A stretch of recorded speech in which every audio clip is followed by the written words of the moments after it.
तो दोस्तों, समुद्र की दुनिया के सफर में आपका स्वागत है। आपने अनुभव तो किए ही होंगे और जानते ही होंगे, समुद्र में दुनिया के सबसे खौफनाक घटनाएं होते रहते हैं। कुछ ऐसे ही घटनाएं बड़े बड़े जहाजों के साथ हुए हैं। उसमें कई सैकड़ों लोग मरे हैं, जिसके वजह से ये डूबे हुए जहाज भूतिया हो गए हैं। और लोगों का कहना है कि ये जहाज जब जब दिखाई देते हैं तब अपने साथ मौत और मनहूसियत लेकर आते हैं। तो इस वीडियो में दुनिया के 5 सबसे भूतिया खौफनाक जहाज़ों के बारे में जानेंगे, जिसमें लोग मर चुके हैं। इसलिए वीडियो को आखिर तक जरूर देखें और वीडियो अच्छी लगे तो प्लीज़ सब्सक्राइब करके मेरे फैमिली का हेल्प करें। Number 1, flying Dutchman. इस पौराणिक जहाज और इसके मृतकों के दल के बारे में दर्जनों कहानियां हैं, जिन्हें न्याय दिवस समुद्र में नौकायान करना है। ऐसा कहा जाता है कि जहाज के कप्तान ने शैतान के साथ एक सौदा किया और हॉलैंड और जावा के बीच असंभव समय में मार्ग बनाने अपनी क्षमता के लिए प्रसिद्ध हो गए। निश्चित रूप से वे पकड़े जाने से बच सकते थे। चालक दल ने अंततः एक भयानक अपराध किया। हालांकि कुछ संस्कारों का दावा है कि वे प्लेग से संक्रमित हो गए थे और जहाज को बंदरगाह में प्रवेश करने से रोक दिया।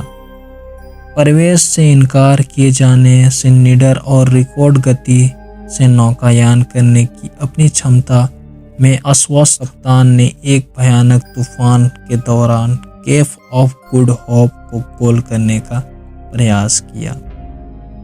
जब भयभीत चालक दल ने कप्तान से सुरक्षित बंदरगाह की तलाश करने की विनती की, तो कप्तान ने हवा से कसम खाई कि वह और उसका चालक दल केप के चारों ओर घूमेगा। अगर उसे न्याय के दिन तक लहरों से जुड़ना पड़ा।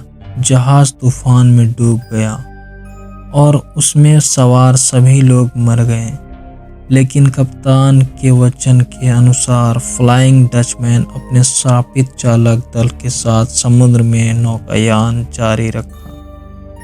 नौकायान मतलब घूमना, जो अभी भी अपने दुर्भाग्यपूर्ण मार्ग को पूरा करने की कोशिश कर रहे हैं।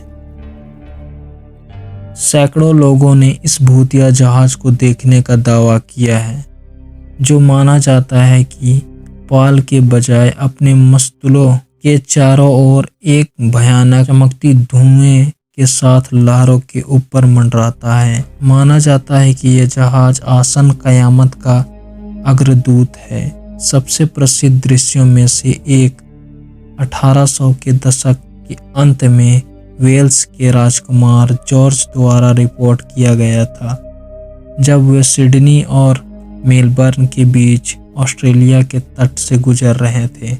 उन्होंने दावा किया कि कम से कम 13 चालक दल के सदस्यों ने सुबह 4 बजे एक चमकता हुआ भूतिया जहाज देखा। यह शगुन उस दिन के बाद में प्रकट हुआ जब चालक दल का सदस्य, जिसने मूल रूप में फ्लाइंग डचमैन को देखा था, जहाज के अग्रभाग से गिर गया और टुकड़ों में बिखर गया और गायब हो गया। Number 2, Octavius. कहानियों के अनुसार ऑक्टेवियस को 1775 में ग्रीनलैंड के पास बहते हुए पाया गया था। जब उस पर चढ़कर देखे तो उसका चालक दल पूरी तरह से बर्फ में जमे हुए थे। कप्तान को अपनी केबिन में बैठा पाया गया। लॉगबुक पर अपने अंतिम प्रविष्ट करते समय वह अपनी जगह पर जमे हुए थे। प्रविष्ट की तारीख 1762 थी, जिसका अर्थ है कि जमे हुए चालक दल 13 वर्षों से आर्कटिक में घूम रहे थे। हालांकि ऐसे लोग भी हैं जो ऑक्टेवियस की कहानियों को सच मानते हैं, लेकिन जहाज का कोई वास्तविक रिकॉर्ड नहीं है, जिससे कुछ लोगों का मानना है कि यह बेचिमो भूत जहाज की गलत कहानियों हो सकती है। लेकिन आपको बेचिमो की कहानी जानने के लिए नंबर 3 में जो जहाज है उसको जानना होगा। नंबर 3, बेचिमो 1914 में निर्मित एक स्वीडिश कार्गो स्टीमशिप था। इसका उपयोग विक्टोरिया द्वीप में इनुइट मूल निवासियों और उत्तर पश्चिमी क्षेत्र के निवासियों के बीच व्यापार के लिए किया जाता था। 1931 में बेचिमो बर्फ में फंस गया और चालक दल ने जहाज को छोड़ दिया और पास में ही एक आइलैंड था, वहां रुक गए। जब जहाज अस्थायी रूप से मुक्त हो गया तो वे कुछ समय के लिए फिर से सवार हो गए, लेकिन जल्द ही यह फिर से बर्फ में बंध गया। 15 सदस्यीय कंकाल चालक दल को छोड़कर सभी कोई हवा मार्ग से निकल गए, जबकि शेष चालक दल ने पास के आश्रय में रुक गए और जहाज पर निगरानी रखने लगे। एक भयानक बर्फीले तूफान के दौरान बेचिमो गायब हो गया और चालक दल ने मान लिया कि ये तूफान में टूटकर बर्फ में डूब गया।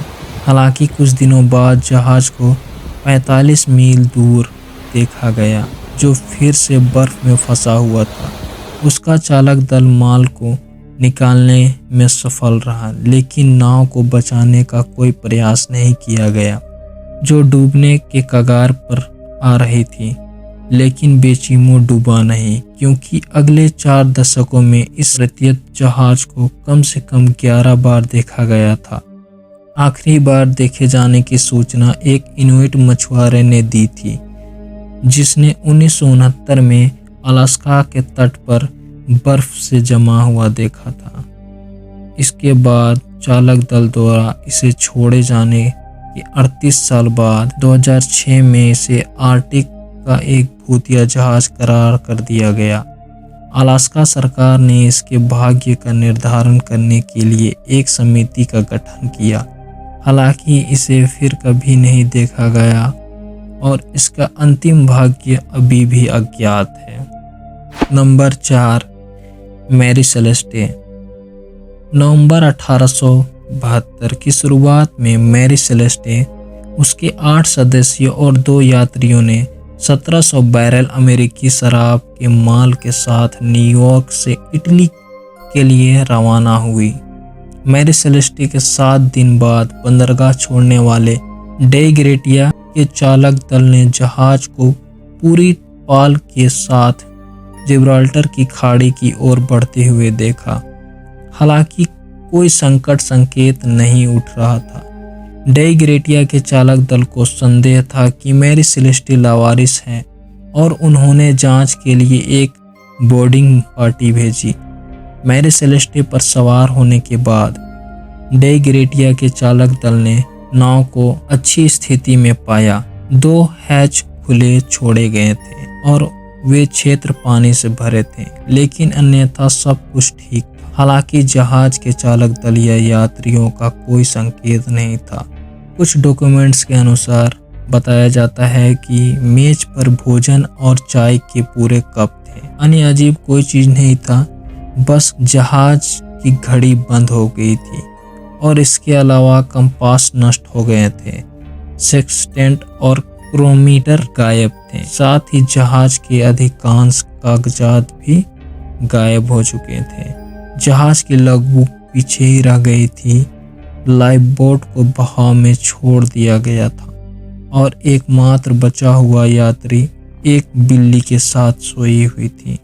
लॉगबुक में अंतिम प्रविष्टि 2 सप्ताह पहले की गई थी, जिसमें मैरी सेलेस्टे को ओजेरेस से 160 किलोमीटर पश्चिम में रखा गया था और अन्यथा वह उल्लेखनीय नहीं थी। जहाज को जिब्राल्टर में जाने के बाद पता चला कि भले ही उस पर शराब के सभी 1700 बैरल में उसमें से 9 खाली थे, क्योंकि परिस्थितियां बहुत ही संदेहास्पद थी। डे ग्रेटिया के चालक दल को बचाए गए धन का केवल एक छोटा सा हिस्सा दिया गया। वास्तव में क्या हुआ, इसके बारे में अजीबोगरीब कहानियां हैं। कुछ लोग कहते हैं कि जहाज को समुद्री डाकुओं ने चुरा लिया था, जिन्होंने फिर चालक दल और यात्रियों को समुद्र में मरने के लिए छोड़ दिया। जिससे दूसरा संदेह यह है कि सुबह की तैराकी के दौरान चालक दल को शार्क ने खा लिया। लेकिन वास्तविकता यह है कि हम शायद कभी नहीं जान पाएंगे कि मैरी सेलेस्टे की खोई हुई आत्माओं का क्या परिभाषा है। नंबर 5, वाटर टाउन भूत। 1920 के दशक के मध्य में मैक्सिकन तट से आगे बढ़ते समय SS वाटर टाउन के 2 चालक दल के सदस्य एक कार्गो होल्ड की सफाई करते हुए समय गैस के धुएं से दम घुट गए और उनकी मौत हो गई। मृतक चालक दल के शवों को समुद्र में फेंक दिए। अगले दिन अंधेरे होने से ठीक पहले पूरा जहाज में तब कोहराम मच गया जब चालक दल ने जहाज के पिछले हिस्से में पानी में 2 आदमियों के भूत देखने का दावा किया। यह नज़ारा जारी रहा और एक चालक दल के सदस्य ने दावा किया कि वह एक तस्वीर लेने में सक्षम था, जिससे कैमरे से उनके अस्तित्व का प्रमाण मिल गया। फिल्म में जोड़े बिना और कैमरे के अंदर छोड़ देने के बाद कप्तान ने छवियों को विकसित करने और तस्वीर को प्रमाणित करने के लिए कैमरा एक व्यावसायिक फोटोग्राफर को दे दिया, जिसमें लहरों में 2 आदमियों का चेहरा साफ साफ दिखाई दे रहे थे। वीडियो यहीं पे समाप्त करते हैं। इसी तरह का इन्फॉर्मेटिव वीडियो देखने के लिए प्लीज़ सब्सक्राइब करें और मेरे फैमिली का हेल्प करें। धन्यवाद।